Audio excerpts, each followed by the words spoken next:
Or if you're anybody that owns a Stearman like this, how do you get this type of skill? Well, you get there one way. It is practice, practice, practice. Right out of a hammerhead turnaround at low level. Now, you won't hear a big growling noise from this engine. John Mohr, a third-generation barnstormer.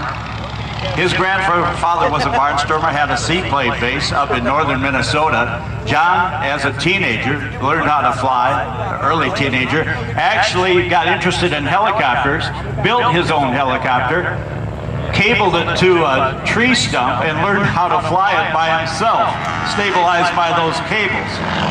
One of the first maneuvers ever invented, the inside positive G, or as they call it, the barnstormer's loop. 5/8 of a maneuver will execute in the sky, the figure 8 laying on its side. That maneuver has a lot of history. It goes back to 1936 and the famous Len Povey in Miami, Florida, who, rather than hit the ground with his airplane, did just what John Mohr did. When he got on the ground, Jimmy Doolittle, who was the judge, said, "Povey, what do you call that maneuver? We've never seen it before." He said, "Well, Jimmy, that is Cuban 8. At that time, he was working for Batista's Cuban Air Force as the chief primary aerobatic instructor, or aerobatico el capitan. And out of respect for the great Len Povey, we continue to name that maneuver the Cuban 8 from that day to this, despite our strained relations with that country's dictator. But now it's the joy of John Mohr, the one and only man who could fly an airplane like this. Underpowered? Yes. One set of ailerons, just like it came off the factory floor. But it is skill, practice, practice. And as John says when he's asked, "John, how do you do that?" He said simply, "I fly the wing." A precision 4-point hesitation roll, stopping the airplane every 90 degrees. Now working with a little ground effect off on the left side, he'll pull straight up. This is called the hammerhead turn. In the United Kingdom, they call this the vertical reverse. It was used by crop dusters and power line patrol pilots until too many fatalities had them changing, used exclusively by air show pilots. Now the 8-point roll, stopping every 45 degrees, has him halfway around. 7 and 8, 8-point precision roll. All right, now off on the right side, if everything goes right, John will pick up some altitude and do one of the most difficult maneuvers to do correctly. And it is the slow roll. You know, we watch Sunday night, Monday night football, you watch a lot of sports, you watch NASCAR, and on an exciting scene, they always go back. So this is John Mohr into the slow-mo roll. Just barely, but always moving. Whoops, flames, fire. And that's the maneuver we call the gotcha. How about a big round of applause for John Mohr? Poor John, he has to fly midweek for the airline from the west coast of the U.S. out to Hawaii, where he has a layover there. That's what seniority gets you. Okay, this is a reverse Cuban 8. You climb the airplane upside down, then bring the control stick back, change direction, and get some speed.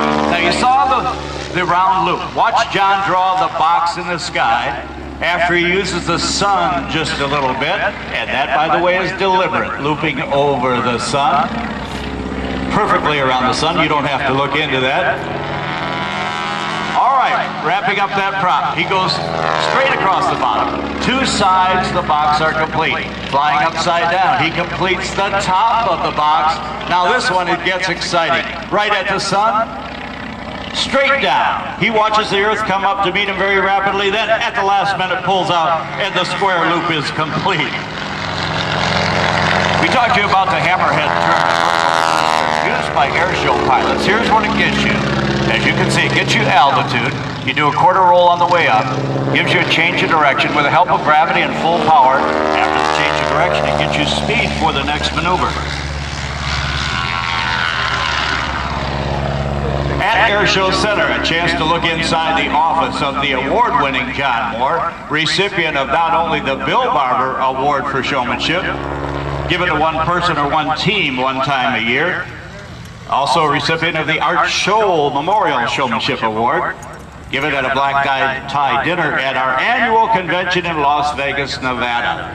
And you have to be the best of the best to be able to accomplish that. Now, with this underpowered basic trainer, let's draw an 8-sided loop right around the sun. The stop sign in the sky, they call it the octagon loop.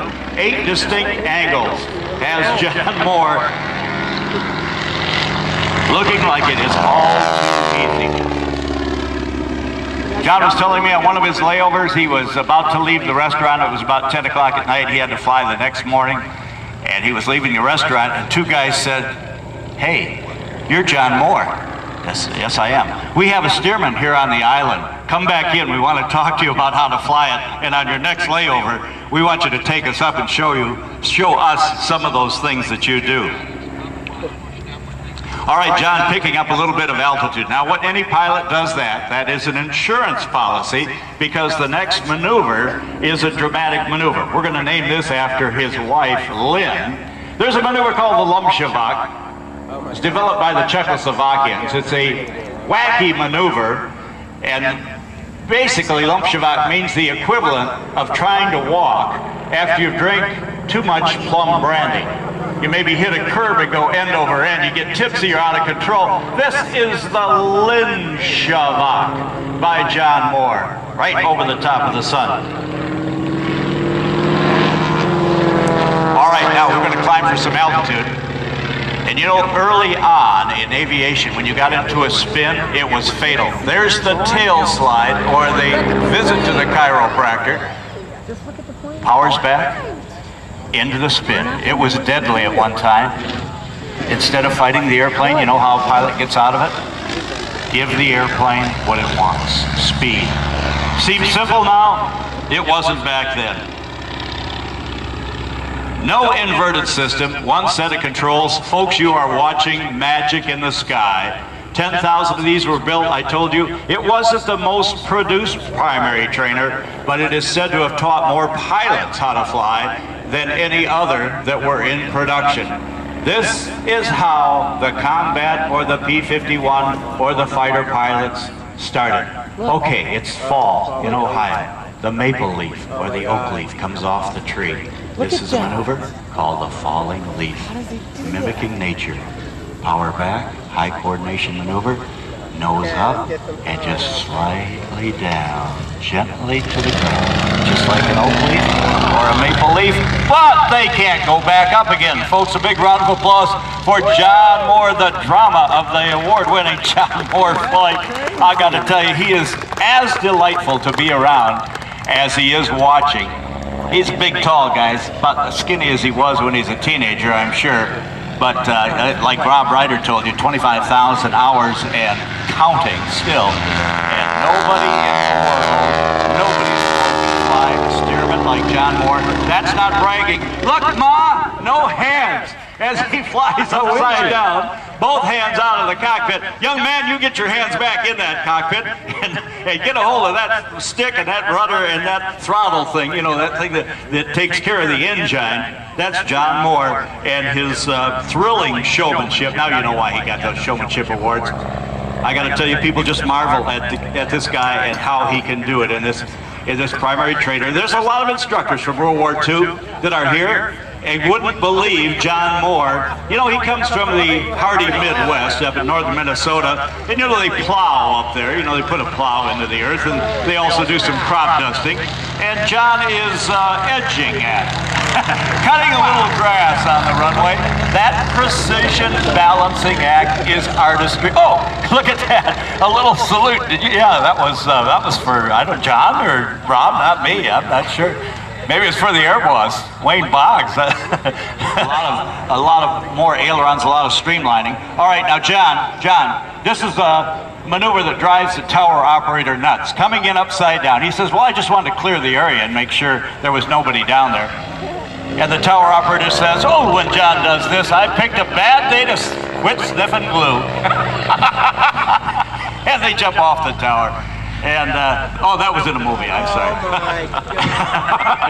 Okay, a little comment from our air boss, Wayne Boggs. Look at this, on one wheel and one wheel only. Folks, you'll go around the